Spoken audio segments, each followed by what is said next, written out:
私は現在、心理学を学んでいるのですが、今回もその学びの一部を皆様と共有したいと思います。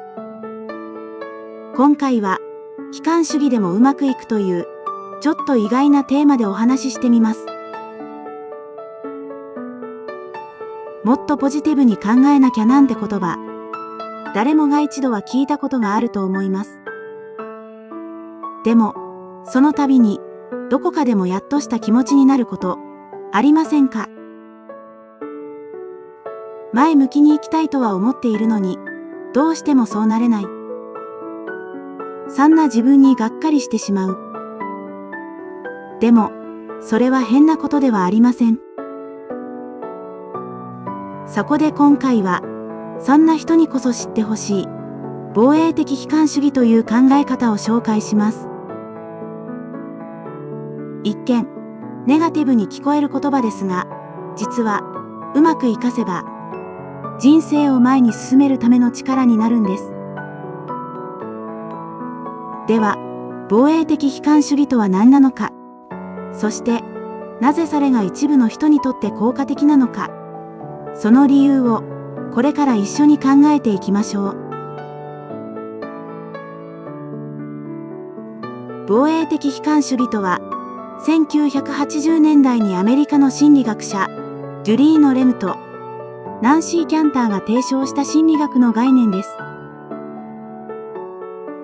この思考パターンを持つ人は、将来の出来事に対して、あえて低い期待値を設定し、起こりうる最悪のシナリオを具体的に想像します。とはいえ、これは、単なる悲観的な考え方で終わるわけではありません。低い期待を持つことで、失敗した時のショックを和らげたり、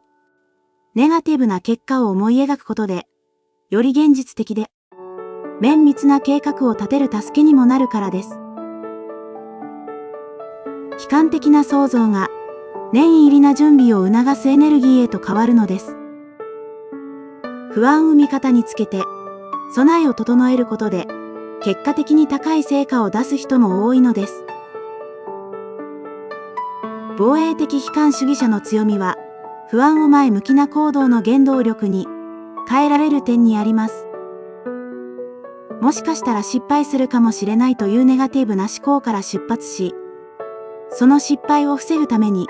徹底的に準備を進めます。その過程で潜在的な問題を先に見つけて解決策を考えたり、リスクを最小限に抑える戦略を練ったりするのです。その結果、実際のパフォーマンスは自分の予想を上回ることが多く、時には思いがけないほど順調に物事が進むこともあります。防衛的悲観主義を理解する上で大切なのは、これが単なる悲観主義とは全く異なる点です。一般的な悲観主義者は、物事が悪い方向に進むと信じ込み、無力感や諦めに陥りがちです。困難に直面すると、どうせダメだと行動をやめてしまい、その結果、本当にうまくいかなくなるという、自己成就予言を生み出してしまうのです。一方で、防衛的悲観主義者の思考は、ずっと建設的です。確かに、最悪のシナリオを想定しますが、それを理由に諦めるのではなく、失敗するかもしれない。だからこそ、今できることを徹底的にやろうと考え、行動に移すからです。この違いは、不安との向き合い方にも、はっきり現れます。悲観主義者は、不安を感じると、現実から目をそらしがちですが、防衛的悲観主義者は、その不安を警告サインとして受け取り、入念な準備や対策につなげます。彼らにとって不安は、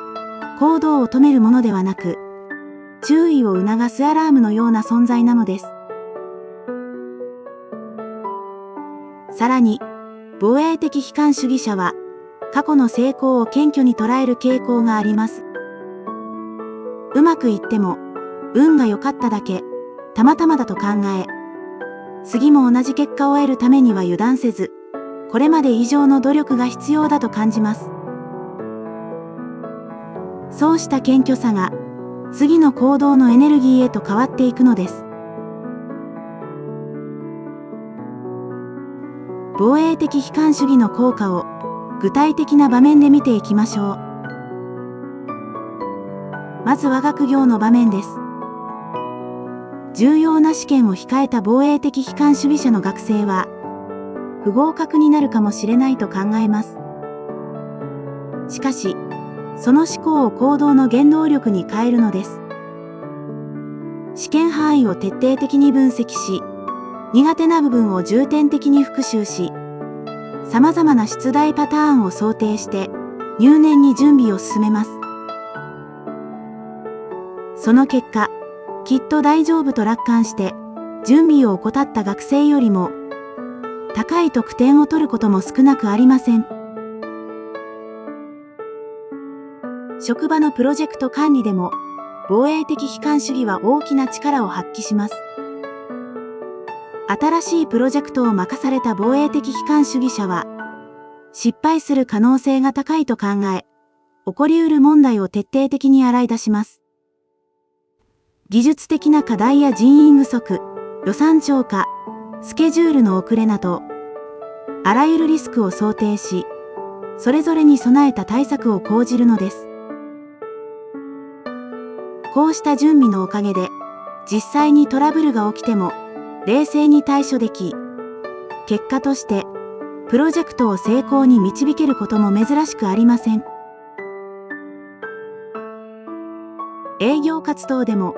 同じような傾向が見られます。重要な商談を控えた防衛的悲観主義者は、この商談はうまくいかないかもしれないと予想し、顧客の懸念や反論を想定して、考えられる答えを事前に準備します。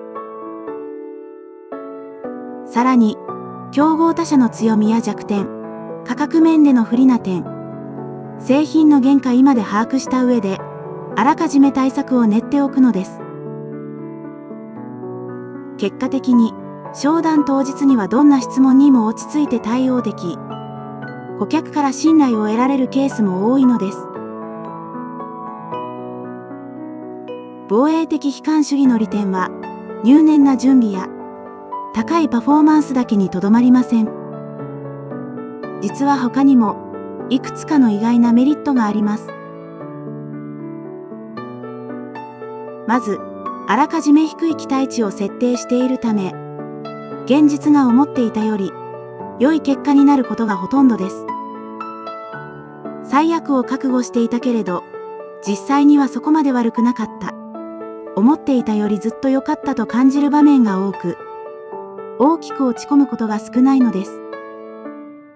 むしろ、予想外の良い結果が、喜びを一層大きくしてくれることも、しばしばです。さらに、防衛的悲観主義者は、謙虚さを保ちやすい傾向があります。成功しても、運が良かった、たまたまうまくいった、と考えるため、慢心せず、常に学び続け、改善を重ねようとするからです。こうした姿勢は、長期的な成長や安定した成功のための土台となり、周囲からの信頼や高い評価にもつながります。また、防衛的悲観主義者は、危機管理能力にも優れています。日頃から最悪のシナリオを想定し、徹底的に準備しているため、実際にトラブルが起きても、落ち着いて対応できるのです。この力は、変化が激しく、予測の難しい現代社会において、とても役立つスキルと言えるでしょう。防衛的悲観主義には、多くのメリットがありますが、行き過ぎると逆効果になることもあるため、注意が必要です。過度な心配や準備は、エネルギーを消耗させたり、完璧主義的な傾向を強めたりして、かえってパフォーマンスを下げる原因になりかねません。また、防衛的悲観主義者の思考パターンは、周囲に誤解されやすいという側面もあります。特に楽観的な同僚や上司にとっては、その慎重な姿勢が理解されにくいこともあるでしょう。そんな時は、これはリスク管理のための戦略的な考え方ですと説明し、単なる否定的な態度ではないことを伝えることが大切です。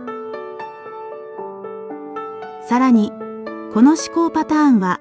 場合によっては、他人を不安にさせることもあるでしょう。チームワークが求められる場面では、自分の不安を、そのまま表に出すのではなく、必要なる分だけを建設的に共有するようにしましょう。問題が起こるかもしれないと指摘するときは、できるだけ具体的な解決策や代案も添えると、周囲も前向きに受け止めやすくなるでしょう。また、防衛的悲観主義者は、自分の成果を控えめに評価しがちなため、周囲から実際の実力よりも低く見られてしまい、損をすることもあるかもしれません。これを防ぐには、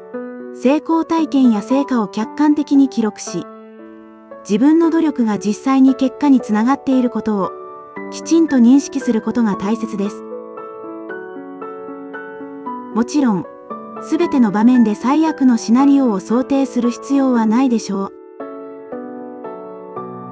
私たち一人一人に与えられた時間やエネルギーには限りがあります。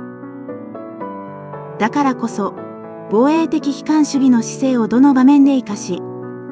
どの場面では少し緩めても良いのかを見極めることが大切です。必要のない心配は思い切って手放すというバランス感覚を身につけましょう。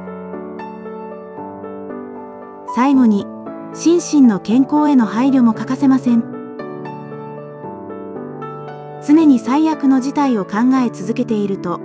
心が疲れてしまうでしょう。どんなに努力を重ねても、体や心を壊してしまえば、意味がありません。